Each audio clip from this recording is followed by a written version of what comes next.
Rome didn't fall in 476 AD. It ended in 410.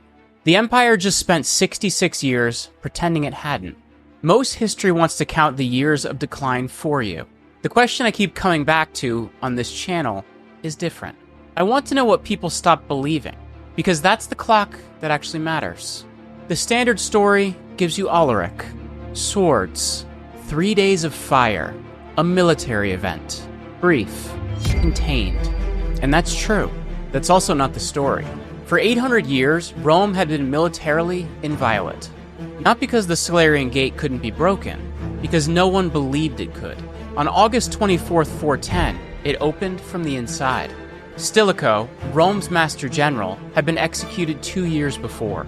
Alaric's payments, grain, land, and recognition, were cancelled. 3 sieges. The court at Ravenna did nothing. The physical damage to the city was modest. What collapsed wasn't stone. Alaric didn't conquer Rome. He walked through the door Rome left unlocked. By the end of this, you won't just understand August 410. You'll understand what it looks like when a civilization loses its nerve before it ever loses its territory. The armies break last. The belief, it breaks first. Same playbook, different century.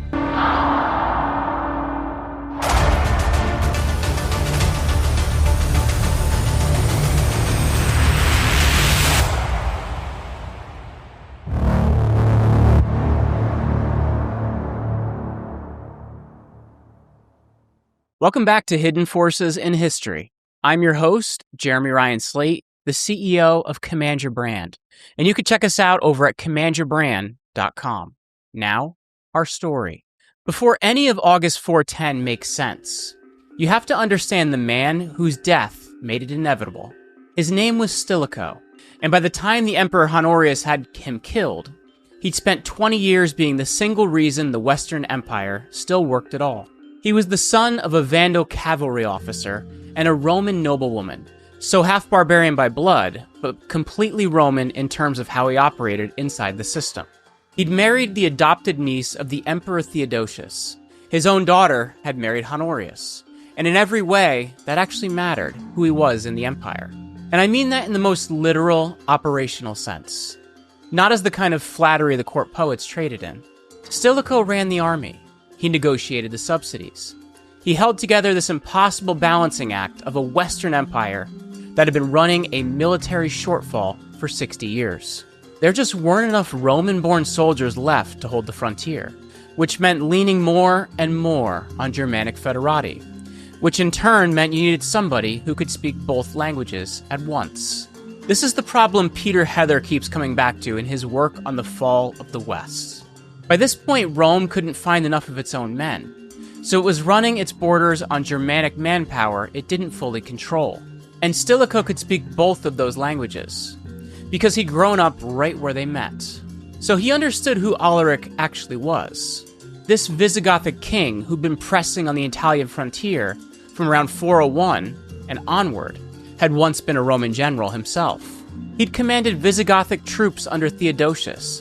He'd fought for Rome. And he believed, with pretty good reason, that he was owed a permanent command, land in the Balkans, and a recognized place for his people inside the Roman military. When you look at it that way, it's a pretty reasonable request. It's exactly what a man asks for after he's served the institution and expects it to hold up its end in return. Stilicho got that. The talks were hard, and the terms were expensive. And the politics back in Rome were brutal, because every grain payment to the Visigoths could be spun as tribute, every humiliation as proof that Rome was basically paying barbarians not to touch it. But he kept the thing running. The major Gothic invasions of Italy in those years all got halted. He turned Alaric back at Pollentia, and then again at Verona. And then a separate Gothic horde under Radagaises was wiped out at Faesulae. The Salarian Gate stayed shut, and then Honorius had him killed. The reasons were the usual mix. Court paranoia, bad advisors, and that very particular failure you see in men who inherit power without really understanding how it works.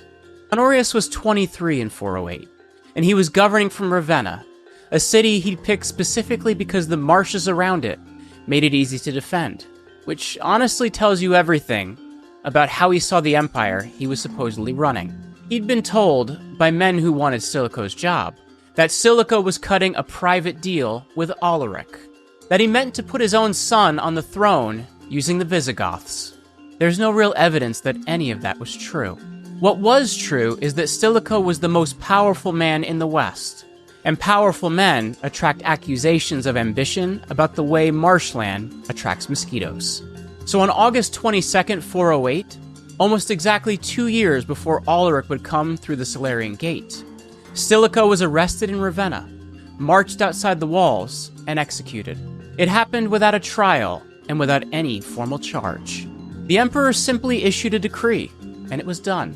And the men who'd served under him, the Gothic federati, who were effectively the backbone of the Western Field Army, weren't offered reassignment or a pension or anything at all. They were massacred. Their families were massacred too. Somebody in Ravenna had decided this would solve the barbarian problem by getting rid of the barbarian soldiers. What it actually did was push tens of thousands of Gothic veterans straight into Alaric's camp. Our best source here is Zosimus, who puts it at 30,000. Historians treat that exact number with some caution, but the direction of it isn't really in dispute. In pure military terms, Honorius had just handed the man besieging his capital an army. In institutional terms, he'd done something worse than that. He'd shown every federati commander, every half-Roman warlord, every barbarian general who'd bet his future on serving Rome, that Rome's commitments meant nothing, that loyalty could get you killed, and that the safer place to be was outside the walls instead of inside of them. This is the first of those invisible transfers that I keep talking about. The belief that Rome honored its contracts, that serving the institution was the sane long-term bet. That died on August 22nd, 408. The actual walls didn't come down for another 2 years, but the belief that had been holding the whole military arrangement together was already gone. Here's something the fire and sword version of the story always loses. Alaric didn't besiege Rome because he wanted it destroyed. He besieged it 3 times between 408 and 410. And across all 3, what he kept asking for, consistently and on the record, was recognition. He wanted land in the Balkans for his people. He wanted a real Roman command, Magister Militum, the master of soldiers. The exact post Stilicho had just left empty. He wanted the grain payments and the subsidies that had been promised, and then canceled by Ravenna after Stilicho died. Basically, he wanted the things he'd already been half-promised before. Then, somebody went back on the deal. The first siege in late 408 ended when the Roman Senate, acting on its own because Honorius was up in Ravenna being useless, negotiated a payment, and we actually still have the invoice for it. Zosimus, writing a bit over a century later, but working from sources closely tied to the event itself, lists it out. 5,000 pounds of gold, 30,000 pounds of silver, 4,000 silk tunics, 3,000 scarlet-dyed hides, and 3,000 pounds of pepper. And yes, pepper. They were paying part of the ransom in pepper, because at that point it was the most liquid, portable thing the city had left. Alaric took the deal, lifted the siege, and pulled back to negotiate with Ravenna. And Ravenna just wouldn't negotiate. Honorius' court stalled and delayed, and eventually sent a delegation so obviously designed to humiliate him that Alaric broke off the talks and marched south again. That's the second siege in late 409. This time he installed a puppet emperor, Priscus Attalus, who'd been the city's prefect of Rome, basically to give himself a formal Roman counterpart to deal with, and to put pressure on Honorius to come to terms. It was theater, but it was sophisticated theater, because Alaric was still playing inside the rules of the Roman system, even though as those same rules were being turned against him. Honorius held out anyway. Eventually, Alaric got rid of his own puppet, once it was clear Attalus was going to just be useless. And that second siege kind of fizzled out without resolving anything. The third one started in the summer of 410, and it didn't end in negotiation. It ended with the gates opening. Exactly how is still argued over. Maybe treachery from inside. Maybe a slave revolt. Maybe Gothic servants who'd been let into the city coordinating with Alaric's people outside. The sources don't agree on it. What nobody disputes is that on the night of August 24th, 410, the gate opened from the inside. And then you get the 3 days we mentioned above. By the standards of how cities usually get sacked back then, it was restrained. Alaric had actually given orders that the great basilicas of St. Peter and St. Paul were off limits. They were sanctuary, and no killing was allowed inside them. The violence was still real. There was property taken, people enslaved, wealth stripped out, but the physical bones of the city mostly survived. The Circus Maximus wasn't burned. The forums weren't torn down, and the aqueducts, they kept running. Then Alaric headed south with his army, with a lot of movable wealth, with the emperor's sister, Galla Placidia, as a hostage, and without any real resolution of the things he wanted in the first place. He died of fever in Calabria about 6 weeks later, and the story of his burial almost tips over into myth. According to Jordanes, the Gothic historian writing in the 6th century, his men diverted a river, the Busento, buried him in the dry riverbed along with a share of Roman plunder, let the water flow over him, and then killed the slaves who'd done the digging, so the location could never be found. His brother-in-law Athelwulf eventually took the Visigoths into Gaul, married Galla Placidia, and spent a few years trying to build a kind of Romano-Visigoth kingdom that would keep Roman civilization going under Gothic military rule. So the physical event, relatively speaking, stayed contained. The psychological one didn't, and that's where the rest of this really lives. You can actually watch the shockwave move in real time, because the literate world of late antiquity was a letter-writing world, and people put that down on paper, what they felt about the news when it reached them. Jerome was in Bethlehem when the reports came in. He was an old man by then, in his 60s, one of the most learned people in the entire Latin world, the man who translated the Bible into the Vulgate that the church would lean on for the next 1,000 years. He wasn't somebody prone to melodrama, and his letters tend to be almost forensic in how precise they are. In letter 127, written in 412, he says, "My voice sticks in my throat, and as I dictate, sobs choke my utterance." The city which had taken the whole world was itself taken.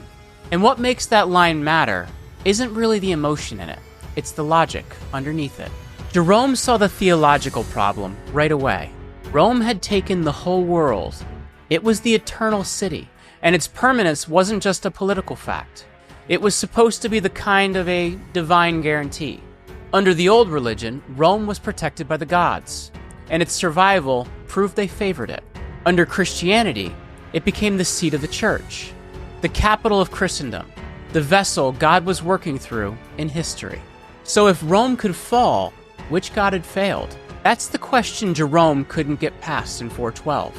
He wrote that he couldn't even bring himself to keep working on the commentary that he'd been writing, the one on the prophet Ezekiel, who'd written about the fall of Jerusalem. The parallel was just too close to sit with. He'd spent decades explaining that Jerusalem's fall was an event full of theological meaning, and now he couldn't build the same frame around Rome, at least not yet. And he wasn't the only one frozen like that.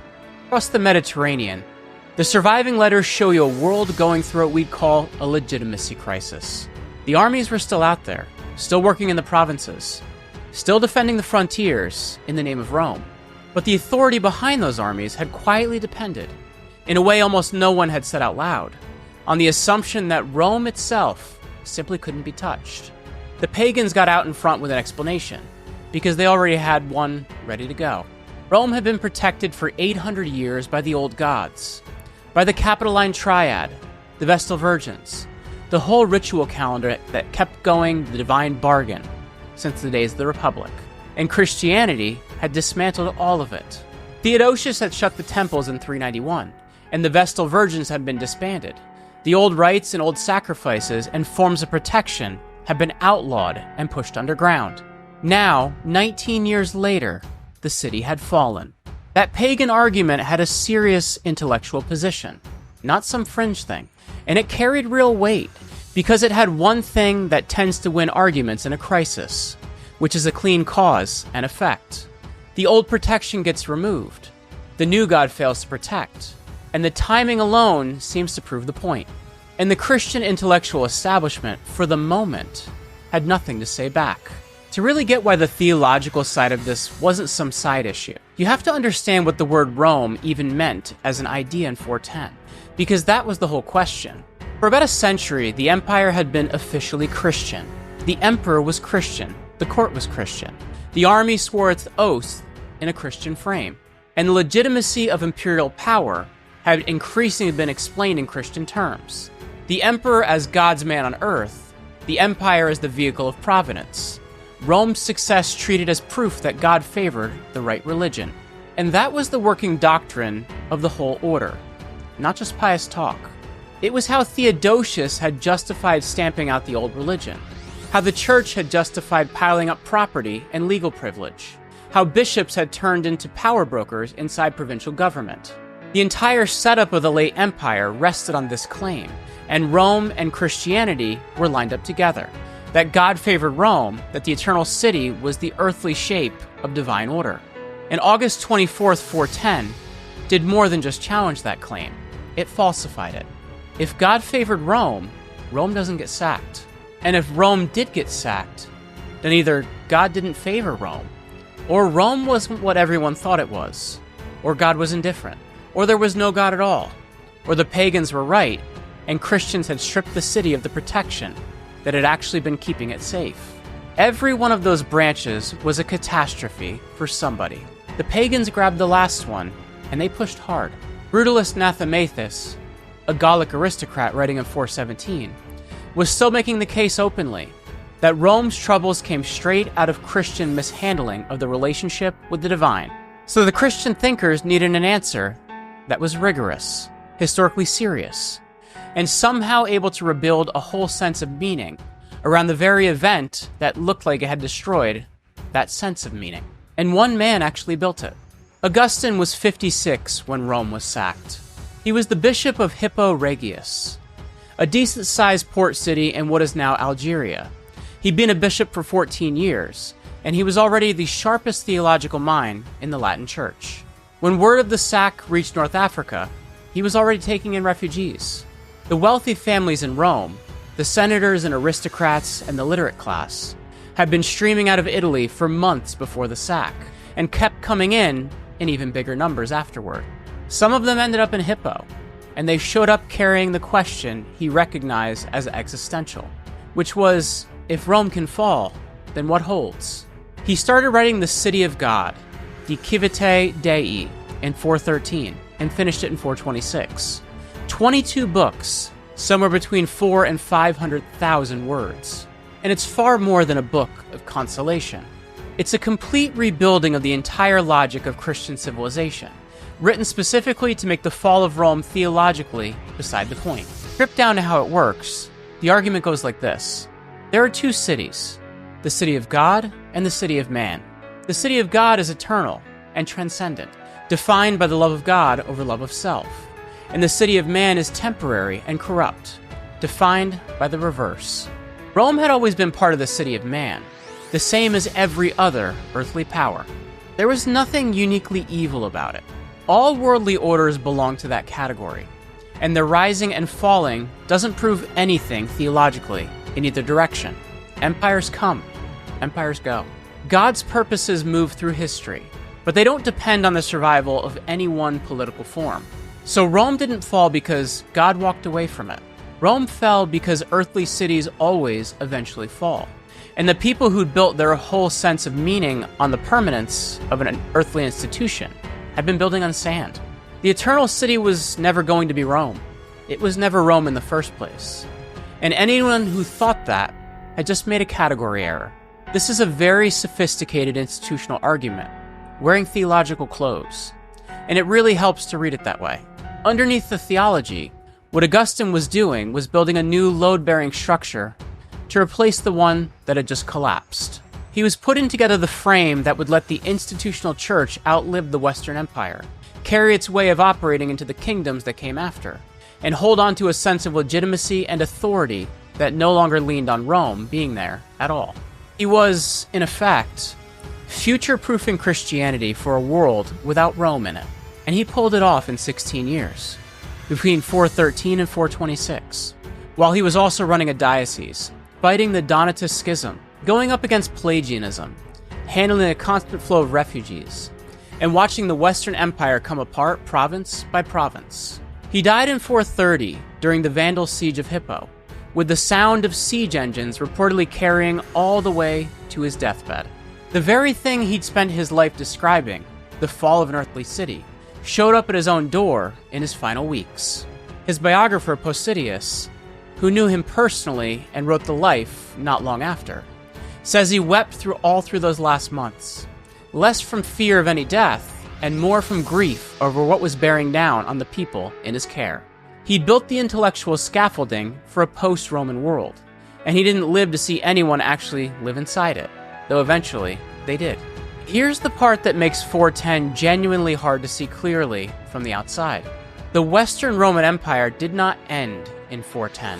It kept going for another 66 years. Emperors were crowned and deposed. Laws got issued. The bureaucracy kept functioning across most of the provinces most of the time. And the army kept fighting and recruiting, and at least holding nominal control over real territory. The formal machinery of the empire just kept running. And that's not a footnote. It's actually the central fact of the usual story that we can't explain. If 410 was so decisive, why does the empire roll for more than 6 decades? The answer is that the institutional infrastructure carries its own momentum. The habits, the procedures, the titles, the legal framework, the administrative machinery, all of that keeps operating after the thing that animated it has died. For the same reason a fire keeps burning after the accelerant is gone.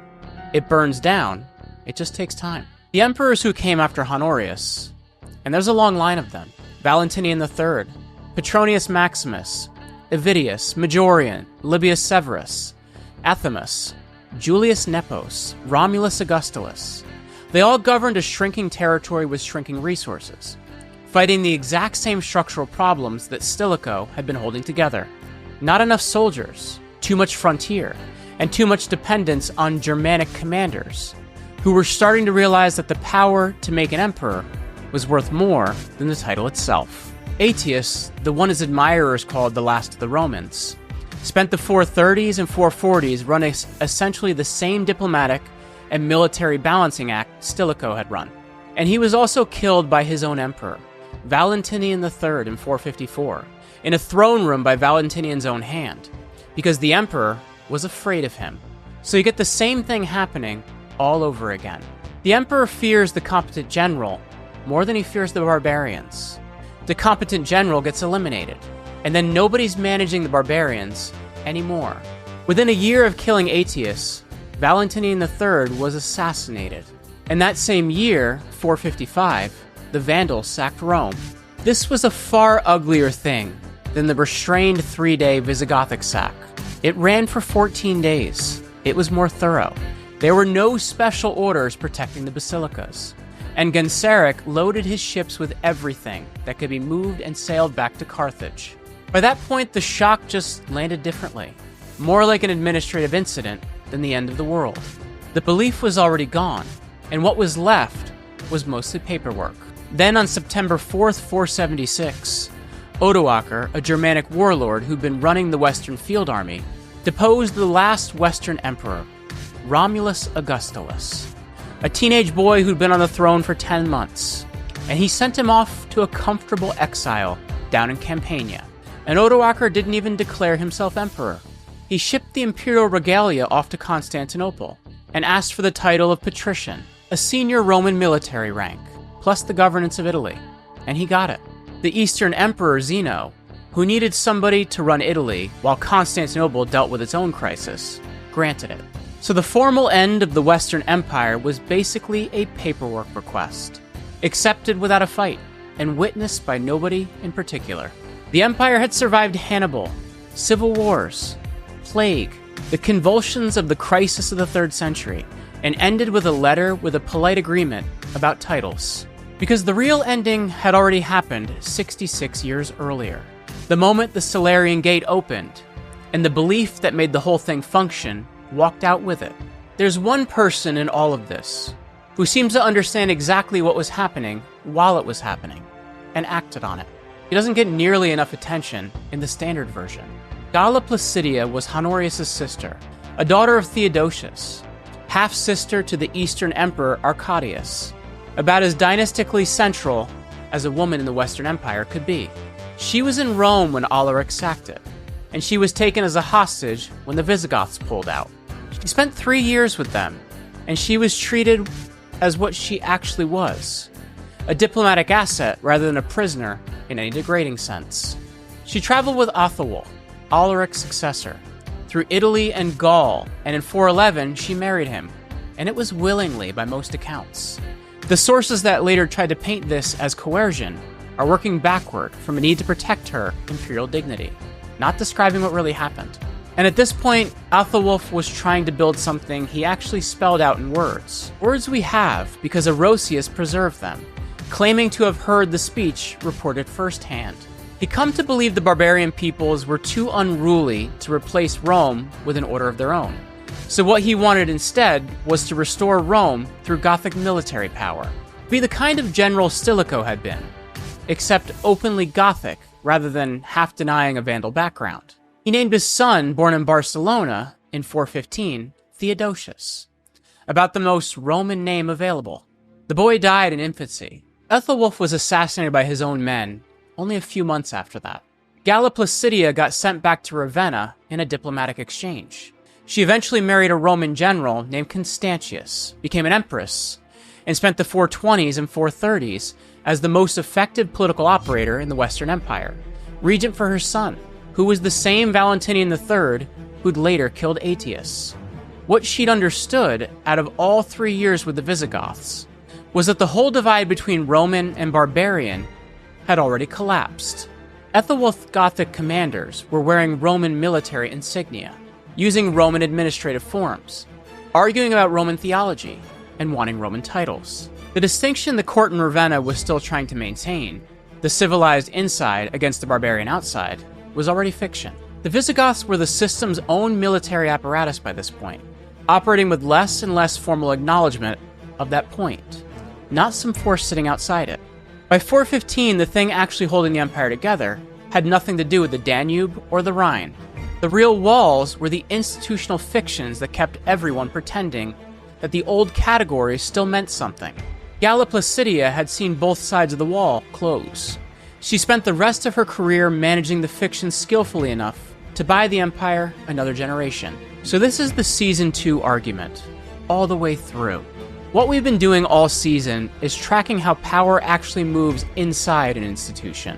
Not the ceremonial moment, not the formal handover, but the shift that comes before all of that. The change in belief, in legitimacy, in the working logic that lets an institution function. The earlier shift always runs ahead of the visible one, by years, sometimes by decades. And 410 is about the cleanest example of that gap in the Western world. The invisible handover happened on August 24th, 410, when the city fell. And not because of the physical damage, but because of what people stopped believing. They stopped believing Rome was eternal. They stopped trusting the whole order was load-bearing, that serving the empire was a sane long-term bet. Jerome lost the ability to write. Augustine started his longest work. The pagans rebuilt their case for divine abandonment. The barbarian commanders recalculated where they stood. And the Eastern Empire quietly started treating the Western court as a client rather than an equal. None of that showed up in any formal document. No treaty, no abdication, no constitutional change. Just the belief draining out of the system like water leaking through a cracked foundation. The visible handover didn't come till 66 years later, when Odoacer sent a letter to Constantinople. For all 66 of those years, the empire had been running on pure momentum, on habits and procedures and titles, and legal frameworks that kept moving after the thing animated them died. And that's genuinely not nothing. 66 years of slow, controlled decline is a real testament to how durable that kind of infrastructure really is. The Roman machine was built to last, and it did last, even past the point where there was any coming back. But it had been running on empty since 410. Everything after that, every general, every campaign, every treaty, every emperor, was maintenance on a building that had already lost its structural integrity. So the shape of it is less about decline as some slow process that you can step into and reverse at any point, It's more like a threshold you crossed, followed by a long tail of institutional inertia. The threshold was 410. The inertia ran until 476. And the historian who put the fall at 476 are really just counting the tail. They're right about what happened on September 4th of that year. They're just wrong about when it actually became unavoidable. The question I always end on is the same one. Same playbook, different century. So where are we right now? And the honest answer is that none of what's in this episode is actually medieval, or even specifically Roman. These are the things that show up in any large institutional order, once it's running past the point where people still believe in it. The first one is this. When a complex system ends up depending on one or two genuinely capable people to keep functioning, and then the system destroys those people because it's more afraid of them and more afraid of their competence than failure, well, that's late-stage behavior. A healthy system making a correction looks nothing like that.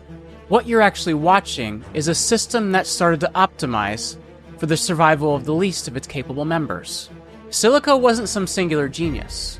He was just a man who understood both sides of the wall, and the system killed him because it had lost the ability to tolerate that kind of dual fluency. And that alone should tell you something. The second one is about what actually happens when the belief holding an order together gets falsified by a single event. The institution doesn't fall right away. It keeps going on momentum, on habit, on the inertia of all the people who've built their lives around it continuing. But the gap between the institution claims about itself and what the evidence actually says starts to widen from that moment. And a gap like that, once they open, well, they don't close back up by themselves. They need an Augustine. They need somebody willing to spend 16 years rebuilding the load-bearing frame on different ground.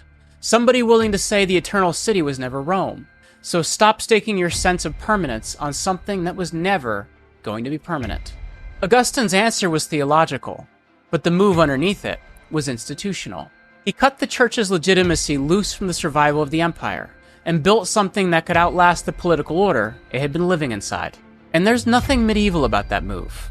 It's what anyone has to do when the container they're in is failing, and they have to figure out what to build the next thing on and what to let go of. And the third one is those 66 years, the long, slow decline that follows the invisible handover.